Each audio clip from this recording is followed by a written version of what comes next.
Hi guys, welcome to my channel. Hey guys, this is Maranel Flores, your sales consultant here at Mitsubishi, Abad Santos, Tondo, Manila. So for today's video, i-review natin ngayon ang Montero Sport GLS Automatic at samahan nyo ako at mag-update tayo ngayon ng promo and freebies sa ating Montero Sport GLS. Ang color po ng i-review natin is White Diamond. And for pricing pala guys, for Jet Black Mica and Silver, ang SRP ng ating Montero GLS is 1,899,000. And for White Diamond is 1,914,000. So yun guys, tapusin nyo yung video na to para may idea kayo sa mga promo and freebies na i-avail nyo once na mag-apply kayo sa akin. So yun lang guys.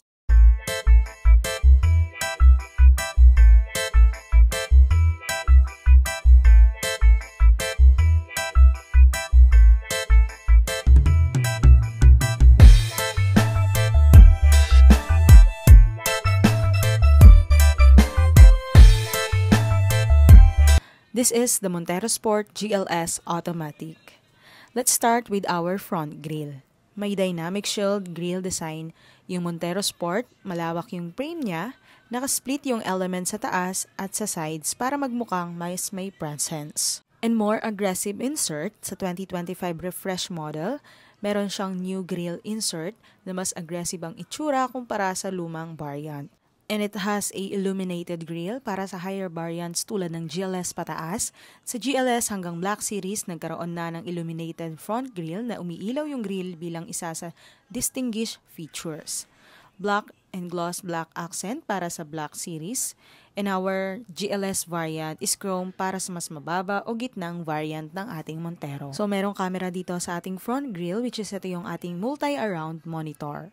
And for the headlights, and based on my observation sa design, ang projector LED headlights sa GLS and Black Series ay mas sleek yung housing.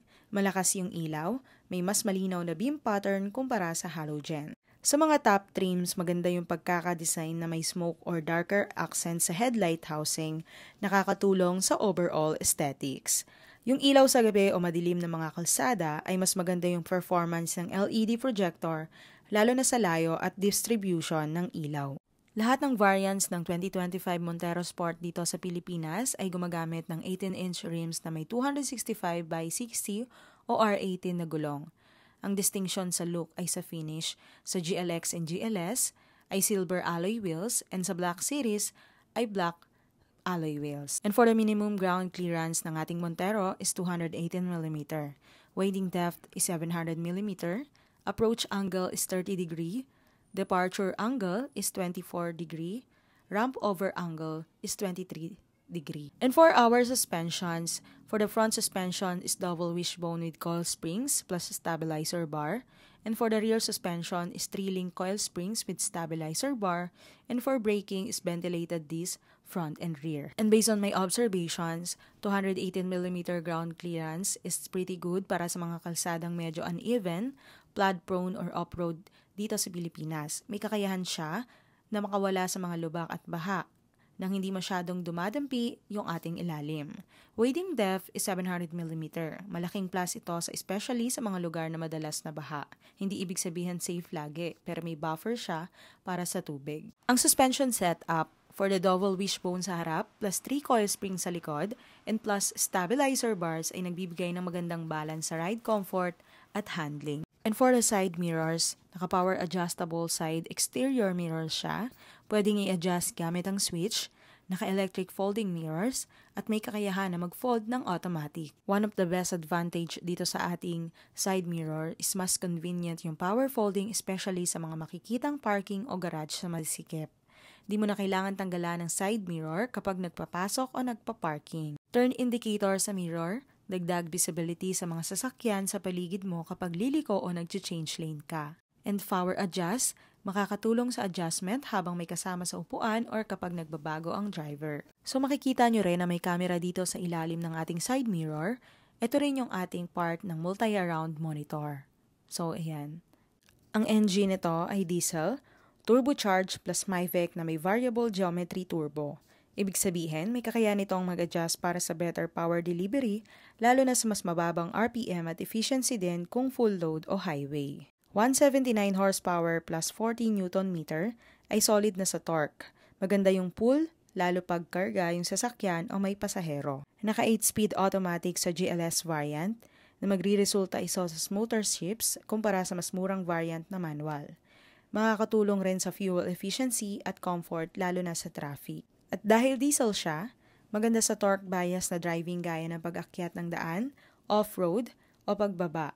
Pero kailangan ding alagaan lalo na yung turbo, fuel injector at maintenance ng diesel system. Our engine is powered by 2.4-liter 4-cylinder or 4N15. For the GLS variant and Black Series ay powered na siya ng keyless operation system. May button na sa pinto na pwedeng pindutin para i-lock and unlock ang mga pinto nang hindi nilalabas ang susi. So kapag lumapit ka sa sasakyan dala ang key fob, nasa bulsa o bag mo, automatic na marirecognize ng ating sasakyan ang susi. Unang pagpasok pa lang, ramdam mo na agad yung presensya at tibay ng SUV na to. Mula sa leather-wrapped steering wheel hanggang sa malinis at functional na dashboard layout. At kung ikaw ang tipo ng driver na mahilig sa comfort at control, panalo to. Check natin ang mga features sa driver's side, tignan natin kung gaano ka-ergonomic ang mga controls, at kung sapat ba ang comfort para sa mga long drive, traffic at kahit pang araw-araw na gamit.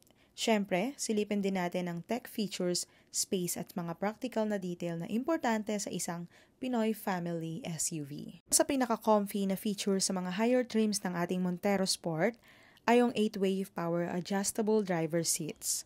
Ibig sabihin, hindi mo na kailangang mano-manong i-adjust ang mga upuan mo gamit ang kamay. Gamit lang ang mga button, makakahanap ka agad ng perfect driving position mo. And for the seat material, syempre naka-leather seat na rin siya.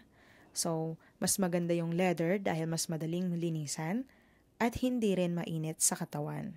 Isa sa mga helpful na safety feature ng ating Montero Sport GLS ay ang ating parking sonar. Sa mga sensors na ito ay naka-install sa harap at likod ng sasakyan na nagbibigay ng babala kapag may malapit na obstacle habang nagpapark ka. Yung katabi naman ng ating parking sonar ay ang Active Stability Control. Isa itong system na tumutulong para hindi ka mawala ng control kapag nagmamaneho ka, lalo na sa mga slippery o malubak na daan. Dito naman tayo sa isa sa pinaka-importanteng parts ng ating sasakyan, kundi ang ating steering wheel. Ito ay may design na 3-spoke, nakarap siya sa leather, kaya feel niya yung mas solid at comfort sa kamay. Hindi ka rin mabilis mapagod kahit sa long drives o matinding traffic. Bukod din sa ganda ng material at design, may mga button sa steering wheel para kontrolin ang ating audio system, tumanggap ng tawag sa telephone gamit ang hands-free at itagal yung multi-information display at cruise control. May shortcut din para sa 360 camera para mas madali at parking at maneuvering. One of the best advantage sa ating features for Montero Sport GLS at sa ating Black Series ay ang kanyang paddle shifters. Yung may lever dito sa likod ng ating steering wheel, yung may plus at minus signs at ginagamit para sa mano-manong magpalit ng gear kahit automatic ang transmission mo. So kapag gusto mong mag-downshift para sa engine braking o mag-upshift para sa mas mabilis na arangkada, hindi mo na kailangang hawakan ng shifter, itutulak mo lang ang paddle gamit ang daliri mo habang nakafocus ka pa rin sa manibela. Ang Montero Sport GLS ay may 8-speed automatic transmission at dahil may paddle shifters to, nagiging mas engaging at mas responsive ang driving experience. Lalo na kung gusto mong mas kontrolado ang hataw mo sa expressway o kapag paakyat ka ng Baguio. And for the meter cluster, sa GLS variant, makikita natin ang combination ng analog at digital display. May dalawang malaking analog dials, tachometer sa kaliwa, o RPM, at speedometer sa kanan. At sa gitna, merong multi-information display na digital. Dito sa gitnang screen, makikita yung ating fuel consumption, trip meter, odometer, gear position, seatbelt reminders, at iba pang vehicle alerts. Naka-tilt and telescopic na rin ang ating GLS. Tilt, ibig sabihin pwede mong itaas at ibaba ang manibela para makuha mo ang tamang anggulo ng paghawak. Telescopic, pwede mo naman siyang hilahin palapit o itulak palayo sa'yo. Depende sa haba ng braso mo o seating position mo. For our infotainment system, sa GLS variant, meron tayong 8-inch touchscreen display sa gitna ng dashboard. Malinaw ang resolution at responsive ang touch controls. May Apple CarPlay at Android Auto ready na to, kaya kung may iPhone ka o Android phone, plug and play ka lang at lalabas na agad ang mga apps mo sa screen tulad ng Google Maps, Waze, Spotify, Message, and Calls. Sa sound system, merong 6 speakers sa GLS. Decent ang tunog, malinaw ang vocals at may sapat na bass para sa casual listening. Hindi siya premium level audio, pero sapat sa pang-araw-araw na biyahe o long drive. For our aircon system, naka-dual zone auto climate control na siya. Ito yung simpleng feature lang sa tingin pero malaking bagay ito para sa comfort ng lahat. Lalo na kung may kasama kang maselan sa lamig o may batang madaling sipunin. Isa sa pinaka-importanteng bahagi ng performance ng sasakyan ay ang transmission.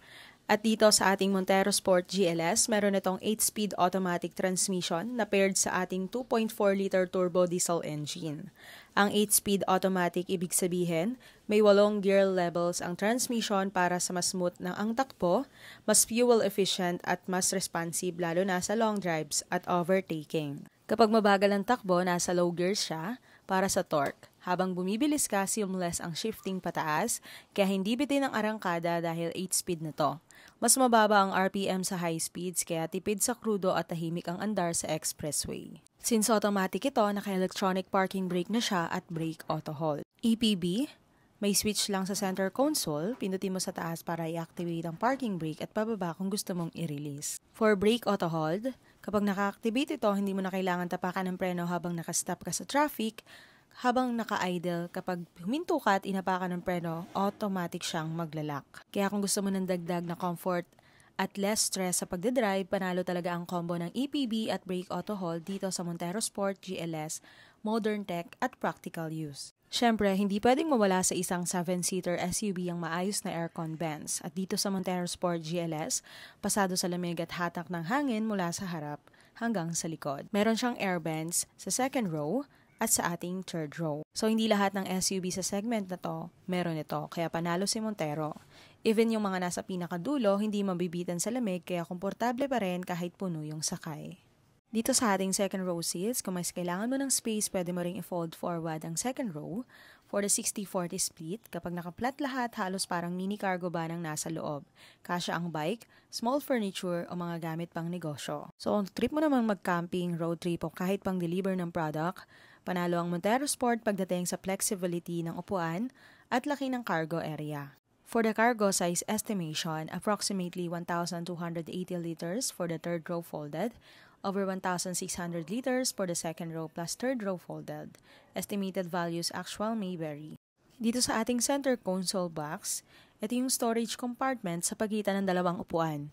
Malaki at malalim ang center console ng ating Montero Sport GLS, kahit wallet, phone, power bank, alcohol at iba pang gamit, kasyang-kasya dito sa loob.